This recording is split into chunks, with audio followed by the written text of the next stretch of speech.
안녕하십니까. 현대투자연구소 송지호입니다. 이번 시간은 삼성전자 목표가 100만원 논리를 주제로 진행해 보도록 하겠습니다. 예전에 방송했던 자료를 찾아보니까 1월 29일자 방송에서 삼성 SDI 100만원 논리를 처음 말씀드렸던 것 같은데요.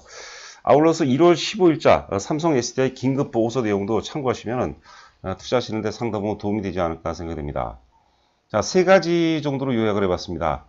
이 전기차 테마 같은 경우는 4차 산업혁명이 어떤 그 연장선상에서 절대로 이제 거부할 수 없는 시대적 흐름이라고 봐야 될 것 같아요. 그리고 이제 C 사태라고 하죠. 현 위기 사태 돌파를 위해서 전 세계적으로 지금 투자를 확대하고 있죠. 특히 이제 그 유럽하고 이제 그 중국 중심으로 해서 커다란 모멘텀이 예상이 되고요.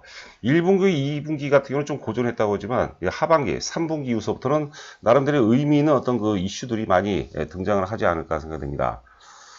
자, 아울러서 이제 그 삼성 SDI 최근 보고서 중심으로 한번 분석을 해보도록 하겠는데요.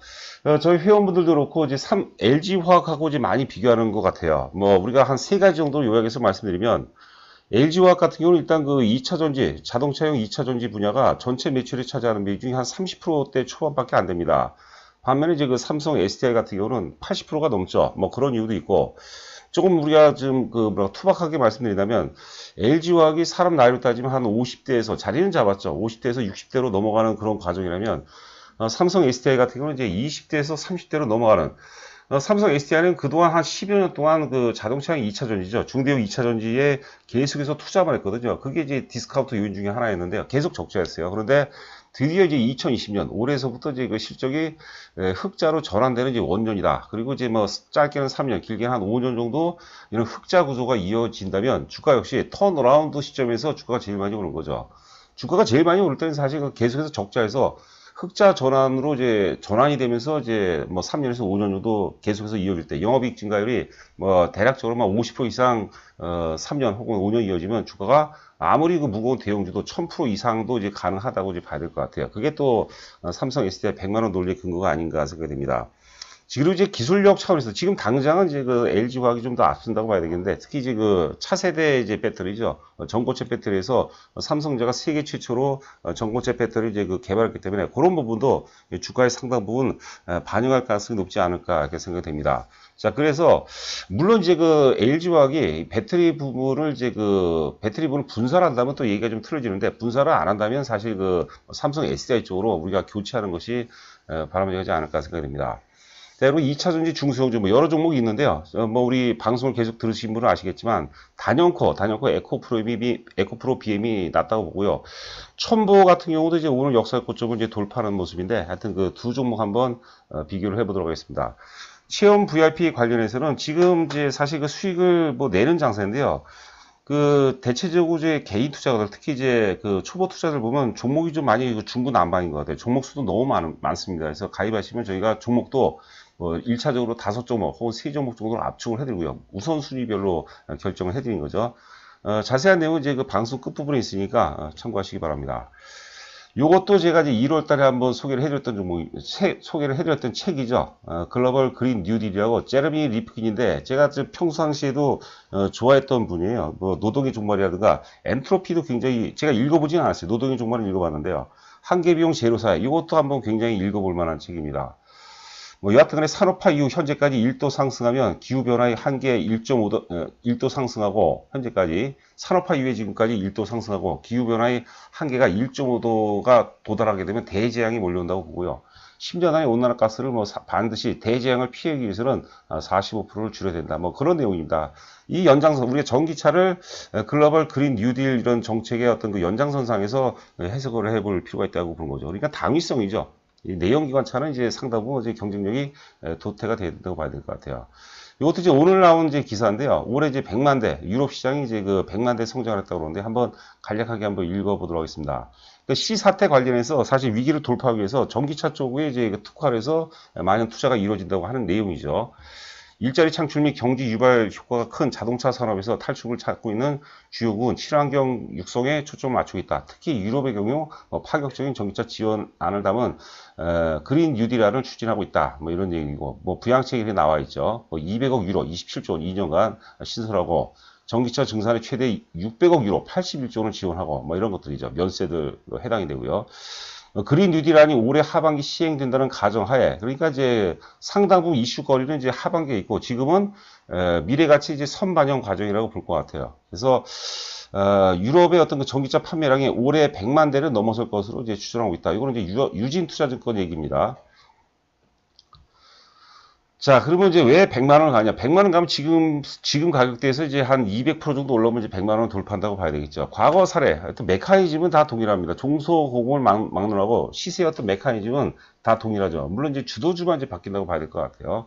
자, 두산중공업 이제 우리가 연봉을 보고 있는데요. 2000년대 중반에 중국 관련주들이 많이 급등했죠. 소재, 산업재, 조선철강, 기계화학이 바닥서부터가 아니라 역사적 고점 돌파하고 기본적으로 다 1000% 이상 올라갔던 것 같아요. 당시 이제 두산중공업도 연봉입니다. 연봉 보면은 이제 연봉이 양봉이 하나, 둘, 셋, 네 개 정도 나는데 일반적으로 한 3년 오른다고 보시면 될 것 같아요.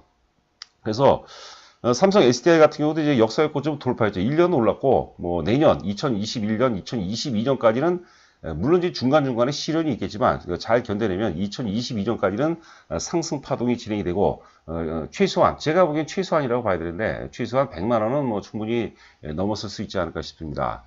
두산중공업이 당시 이제 역사적 고점 10,000원을 돌파해서 저점이 아니에요. 저점이 이제 5,000원대까지 저점인데 고점 대략적으로 10,000원을 돌파해서 16만 원까지 3년 동안에 걸쳐서 1,600%가 올라왔습니다. 그러니까 어떤 분 댓글 보니까 그 삼성 S대 100만 원 논리 얘기하니까 좀 많이 부정적인 얘기를 쓰신 것 같은데요. 그것도 굉장히 제가 나름대로 소극적으로 쓴 거예요. 그래서 올해 이제 흑자 전환되고 내년에 이제 굳히기가 들어간 거죠. 2021년, 2022년 최소한 2022년 3년까지는 역사의 고점 돌파했잖아요. 3년 동안은 상당 부분 강세 기조가 이어진다고 봐야 되겠고 일단 기본적인 전략은 지금 보유하고 계신 분이랑 끌고 가는 전략이 중요하죠. 끌고 가고 물론 요소에 제법 조정폭이 커지거나 길어질 것 같으면 한번 뭐 이게 뭐 30%든 얼마든 좀 팔았다가 다시 그 물량을 다른 종목을 사는 게 아니라 다시 삼성 SDI를 재매수하는 전략. 그게 이제 상당 부분 바람직하다고 보는 거죠. 자, 위에 그림은 이제 두산중공업이고 아래는 이제 삼성 SDI거든요. 지금 삼성 SDI 파동의 위치가 지금 역사의 고점은 돌파한 해가 되겠죠. 그래서 두산중공업 역사의 고점 돌파하는 시점, 연봉입니다. 연봉상 보면 같은 사이클이라고 보는 거고 2020년에 이어서 2021년, 2022년까지도 강세 기조가 유지가 되면서 뭐 100만 원 선은 충분히 넘어갈 수 있지 않을까 생각됩니다. 자, 이건 이제 그 테슬라입니다. 테슬라 월봉 차트가 되겠습니다. 그래서 혁신에 의한, 이노베이션에 의한 주도주는 3년으로 레볼루션, 혁명에 의한 주도주는 10년 이상 오른다고 보는데, 출발점이 이제 그 2013년서부터 테슬라가 출발했어요. 그러면 이제 사실 약간 이제 뭐랄까, 논리성은 좀 떨어지지만, 여하튼 2013년서부터 10년 오른 다음에 2022년이 되겠죠. 그래서 뭐 그런 것들도 한번 우리가 그냥 참고 정도로 해보시기 바라고요. 어제 종가 기준을 보니까 일봉입니다. 일봉 테슬라 일봉인데 하여튼 옆으로 쫙 세워놔주고 있어요. 그래서 우리가 주가가 옆으로 이렇게 세워놓는다는 것은 무조건 좋은 건 아니에요. 주가가 옆으로 횡보한다는 것은 매도 세력과 매수 세력 간의 힘의 기울기가 굉장히 팽팽한 시점을 의미하는 건데요. 오늘 그 삼성 SDI가 오르는 거 보니까 내일 테슬라는 제법 좀 많이 오를 가능성이 높지 않을까 생각됩니다. 그 테슬라 주식도 사실 그 삼성 SDI, 한국 그 LG화학이라든가 삼성 SDI를 참고를 한다고 이제 봐야 될 것 같아요. 그래서 그 내일 주가가 뭐 좀 양호한 흐름이 나오지 않을까 싶습니다. 여하튼 간에 매도 매수 균형점, 그동안에 지금 한 달 넘게 이제 균형점 과정인데 이게 이제 상승 쪽으로 전환이 되게 되면은 그 힘이 이제 그동안 매수 매도 균형에서 매수 쪽으로 기울이면 다시 또 이제 매도 쪽으로 반전되기가 쉽지가 않은 거거든요. 여하튼 간에 역사적 고점이 이제 968달러가 되겠는데 요번에 이제 상승세로 넘어간다면 고점을 이제 돌파하고 드디어 이제 1000달러 시대를 열 가능성이 높지 않을까 생각됩니다.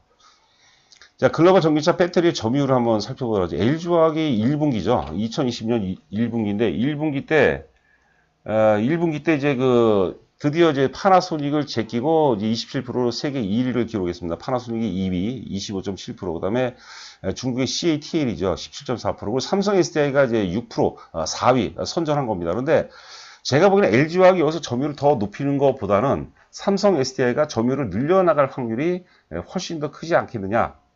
앞으로 이제 우리가 전기차 배터리가 이제 규모의 경제가 이제 달성하게 되면 이제 기술력의 싸움이라고 보거든요. 그러면 이제 삼성 SDI가 상당 부분 글로벌 시장 내에서도 우위를 점할 가능성이 높지 않을까 싶습니다. 자, 오른쪽 그림이 여러분들 많이 보셨던 내용이에요. 리튬 이온 배터리, 메모리 반도체 글로벌 시장 규모 추이인데 2025년이 되면 리튬 이온 배터리가 이제 메모리 반도체 시장을 이제 넘어간다는 얘기죠. 이런 것도 이제 자료 많이 보셨을 겁니다. 그러니까 이제 그런 2025년, 지금 2020년이면 초입 단계이기 때문에 제가 예전에 1월 15일이죠. 1월 15일자 방송에서 삼성 SDI 긴급 보고서를 통해서 삼성 SDI가 삼성전자보다 빨리 오르는 세 가지 이유, 뭐 거기에 대해서 이제 말씀드렸던 것 같아요. 굉장히 탄력적이죠. 전기차가. 자, 이것도 이제 최근에 나온 이제 기사인데요. 배터리 시장 리더의 저력, 삼성 SDI 솔리넌. 삼성 SDI는 삼성그룹은요, 삼성전자 종합기술원이 있어요. 여러분들 그 홈페이지 들어가서 한번 보시기 바랍니다. 삼성그룹의 핵심 기술들을 다 모아놓은 거죠. 물론 이제 삼성 SDI 자체 연구도 하지만 삼성전자에서 핵심 기술들을 다 연구를 해서 각 이제 그 계열사 이제 나눠주는 거죠. 이번에 그 전고체 배터리 같은 경우도 삼성전자 종합기술원에서 개발한 거죠. 보시면은 뭐 한 번 충전으로 800km 달리고 1000회 이상 재충전이 가능하고 뭐 이런 내용이 나오죠. R&D 비중이 삼성 SDI R&D 비중이 이제 지금 현재는 이제 그 대략 전체 매출에서 이제 한 7%대를 차지하고 있습니다. 이것도 이제 잠시 우리가 한번 살펴보도록 하겠습니다. 국내 500대 기업의 매출액 대비 R&D 평균은 비중은 한 2%대다. 여기 보시면은 2019년도 R&D 비중인데 셀트리온이 단연코 1위입니다. 매출액 대비 R&D 비중이 26.9%예요. 대단하죠. 뭐 네이버가 26% 이렇게 나오고 있다가 카카오가 15%고 삼성 SDI가 7%대입니다. 굉장히 많은 거예요. 보니까 2019년도에 7,120억을 R&D 비용으로 썼어요. 카카오 같은 경우는 저희가 오늘 좀 매도가 나갔습니다. 오늘 너무 과열이죠. 과열이고 저희가 당초 목표가 30만 원을 제시해야 되는데 거의 뭐 근접한 것 같아요.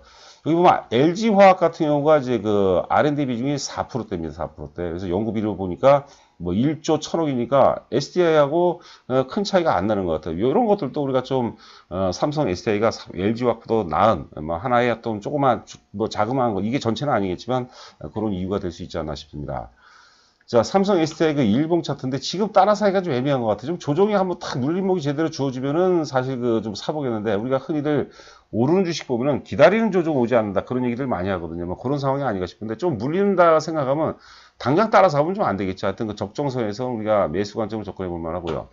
요게 지금 화살표 표시가 이제 1월 15일자에 저희가 처음에 이제 SDI를 추천한 겁니다. 저희 회원들한테 주력주를 편입을 하고 그 다음에 유튜브 방송에서도 이제 그 다음날 제가 방송을 했던 거고 그 다음에 1월 19일자죠. 이거는 이제 삼성 SDI 100만원 논리를 말씀드렸는데 그리고 35만원 고점 이후에 C 사태를 맞이해서 박살났는데 저희가 3월 19일이 절대 바닥이었죠. 그렇죠? 3월 19일날 최악의 구간을 통과하고 그 다음에 요 구간이죠. 3월 말에서 4월 초 정도 이때서부터도 계속 매수를 이제 말씀드렸어요. 저희가 자랑하는 게 아니라 한번 우리가 잘 뒤집어 보죠. 저희 회원분들 중에서도 반발을 많이 했습니다. 왜냐하면 C 사태 관련해서 트라우마가 있기 때문에. 그런데 지나고 나서 보니까 사실 그 20만 원대 초반에서 이때 샀어야죠. 이때는 사기가 쉽지가 않죠. 왜냐하면 이제 공포 자체가 뭐라 그럴까요? 하여튼 그 예측 불가능한 공포가 지배할 때가 제일 무서운 거거든요. 그런데 3월 19일 이후 3월 20일 날 이제 한미 간 통화 수업을 개최하거든요. 그러면 이제 예측 가능한 어떤 공포 단계라고 본 거죠. 그런데 뭐 이게 100만 원 혹은 이상을 본다면 지금도 계속해서 매수 관점일 것 같아요. 그래서 삼성 SDI 비중이 높으신 분들, 보유하시는 분들은 우리가 진돗개 전략 한번 물면은 웬만해서는 안 놓습니다. 무지하게 싸납죠. 예? 그리고 진돗개 전략으로 웬만해서 물량을 뺏기면 안 되고, 나름대로 거래량이 많이 터지다든가, 의미 조정 가능성이, 조정의 폭이 깊거나 길어질 가능성이 있으면 일부 한 30% 정도 매도하는 거죠. 30% 매도하고, 다시 저점에서 다른 종목 사는 게 아니라 다시 재면서 하는 겁니다. 이게, 만약 10% 매도, 30%를 매도하고 10% 아래서 하면은, 10%를 더 살 수 있는 거죠. 내가 만약에 300주를 팔았다면 330주를 살 수 있는 거거든요. 산수적으로, 단순 산술적으로. 자, 최근에 나온 보고서입니다. 뭐 특별하게 볼 거는 없고요. 이게 보면 이제 하반기 정상 가동. 앞서 말씀드린 바와 같이 지금 2분기가 최악인데 그런데도 불구하고 하반기 이후에 어떤 기대감으로 좀 올라가고 있는 그런 파동이거든요. 하반기 정상 가동 그리고 유럽 환경 규제에 따른 전기차 보급 트렌드 지속으로 연간 자동차 전지 매출 성장세는 이어질 것으로 예상이 된다. 뭐 그런 내용이죠. 여기 보면은 이게 뭐 목표 주가를 38만 원 제시인데 38만 원이면 뭐 지금 팔아야죠. 이거는 이제 의미가 없고요. 그 증권사에서 이제 제시하는 목표 가격하고 실제 치하고는 괴리가 너무 커요. 자, 뭐, 한 세 가지 정도 요약을 했는데, 하반기 전기차 배터리 공급원의 빠른 회복, 그 다음에 전기차 배터리 매출액의 빠른 증가로 개선되는 배터리 부분 손익, 그리고, 웨어러블 디바이스, 이건 소형 2차 전지를 의미하는 거죠. 사실 소형 2차 전지도 독보적인 1위였는데, 2013년인가 파나소닉으로 뺏겼어요. 그런데 여튼간에 글로벌 2위죠. 이쪽도 상당 부분 의미가 있습니다. 그 4차 산업혁명은 웨어러블 등 디바이스가 확대가 되면서 소형 2차 전지 수요도 계속해서 이제 늘어난다고 봐야 될 것 같습니다. 자, 지금 예상 영업이익이 있는데 좀 굉장히 소극적으로 나왔던 것 같아요. 원래 한 800억대까지도 보고 있었는데 600억대로 줄었습니다. 여하튼 간에 2019년도 영업이익이, 죄송합니다. 6천억대죠. 2019년도 영업이익이 대략 한 4,600억에서 2020년 올해 예상 영업이 지금 6,700억, 6,710억으로 예상이 되고 있는데 이것도 굉장히 많이 늘었는데 전에 보고서를 보면 거의 뭐 8천억까지 나왔었거든요. 여하튼 간에 한 10여 년 동안에 자동차 2차 전지에서 계속 적자를 보다가 드디어 올해서부터 이제 흑자 전환된다는 것은 대단한 의미가 있는 것 같아요. 모든 주식을 다 보세요, 여러분들. 주가의 생로병사 과정을 보면요. 계속 적자에서 흑자 전환되는 그럴 때, 더 정확히 따지면 적자인데 흑자 전환될 어떤 그 결정적인 어떤 그 근거가 있으면 그때가 수익이 제일 많이 나는 시점이에요. 거의 뭐 바이오도 마찬가지. 바이오도 지금 삼성바이오로스 이런 거 굉장히 많이 오르지만 삼성바이오로스가 4만 원서부터 출발했거든요. 그때 사이클에 있는 종목군들이 아직 많이 있습니다. 자, 중대형 2차 전지 보면은 이제 2분기까지 적자가 예상되는데 드디어 이제 3분기서부터 230억 정도가 되는데 3분기서부터 흑자 전환 될 가능성이 굉장히 높다 이렇게 보시면 될 것 같고요. 자, 그다음에 이제 에코프로 BM하고 이제 첨보인데요. 제가 여진에도 많이 말씀드렸지만 처음에 우리가 체험 VIP 가입하시면 여기서 5G 내에서도 뭐 오이솔루션이라든가 KMW, 뭐 RFHC 이런 종목들을 막 갖고 있는데요. 지금 이노와이러스를 따라서 하는 건 그렇지만 5G 중에서는 단연코 HFR이 제일 낫습니다. 그러면 다 팔아서 HFR로 다 갈아타야 돼요. 1등주로 갈아타야 돼요. 우리가 항상 개인 투자가들 이렇게 뭐라 할까요? 트라우마도 갖고 있고 자꾸 피해의식이 있어요. 그러니까 상대적으로 싼 주식, 그리고 상대적으로 안 오르는 주식들을 자꾸 추구하는데 본인만 그런 게 아니라 대중대 집단사고가 다 동시에 이렇게 형성이 되거든요. 그런 여러분들 패자의 법칙입니다. 1등 주식, 명품 주식, 제일 먼저 국면을 돌파하고, 제일 먼저 역사적 고점을 돌파해 주시길 맞아요. 그러니까 만약에 첨보를 갖고 계신 분이라면 저는 조종을 활용해서 에코프로브임으로 갈아타는 게 저는 맞다고. 제 얘기가 100%는 장담 못하죠. 왜냐면 대형주 같으면 제가 얘기하는 확률이 높아지는데 중소형주 같은 경우는 아무래도 이제 대외적인 불확실성 이런 것들이 크거든요. 한 80% 정도는 제 얘기가 거의 맞는다고 봐야 될 것 같아요. 여하튼 간에 에코프로비엠이 대장이다 이렇게 보시면 될 것 같아요. 에코프로비엠은 이제 양 날개가 있죠. 삼성 SDI라는 날개가 있고 삼성 SDI고 이제 합작선 설립한 것도 있고 SK 이노베이션하고 이제 장기 계약 1조 7천억짜리 장기 계약을 체결했죠. 그런 장점이 있죠. 여기 SK 이노베이션과 삼성 SDI를 확보한 고객사를 확보했죠. 자, 그리고 이제 영업이익을 보시면은 2019년도에 이제 370억에서 올해 예상 영업이 이제 540억 그리고 내년도 되면 이제 1200억을 넘어갈 것이라는 이게 이제 전망치인데 실질치하고 유사하다면은 잠시 우리가 첨보를 보겠지만 첨보하고 게임이 틀리고요. 첨보는 지금 전고차 배터리에 대한 어떤 성장성이 많이 개입되는 거거든요. 성장성은 문제는 뭐냐면 이제 거품을 몰고 가는 경우가 좀 있습니다. 그리고 첨보 같은 경우는 사실 이 전해질 첨가제 만드는 회사인데요. 사실 디스플레이라든가 반도체 소재 쪽 비중이 더 높아요. 그런 것들도 우리가 좀 살펴봐야 되겠죠. 영업이익을 보시면 이제 작년 2019년도에 보면 이제 270억에서 올해 예상 영업이 한 330억 나오거든요. 지금 이제 C 사태 관련해서 이익을 갖다 추론하는 게 좀 어렵지 않지만 하여튼 요거 내용만 본다면은 사실 상대적으로 에코프레임보다 좀 떨어진다고 봐야 될 것 같습니다. 자, 체험 VIP 관련해서 뭐 자세하게 있으니까요. 하여튼 다른 얘기는 없고 그런 얘기를 많이 해요. 수익률이 얼마가 납니까? 그런 얘기 하는데 제가 뭐라고 얘기를 했습니까? 하여튼 우리가 상식적으로 주도주도를 근거해서 핵심 가치 위주로 바텀업 방식에 의해서 여하튼 간에 열심히 또 최선을 다할 테니까 한번 좀 이전을 맺으면은 좋은 결과로 당연히 만들어야 되겠죠. 자, 오늘 방송 마치도록 하겠고 저는 또 여러분들 내일 찾아뵙도록 하겠습니다. 감사합니다.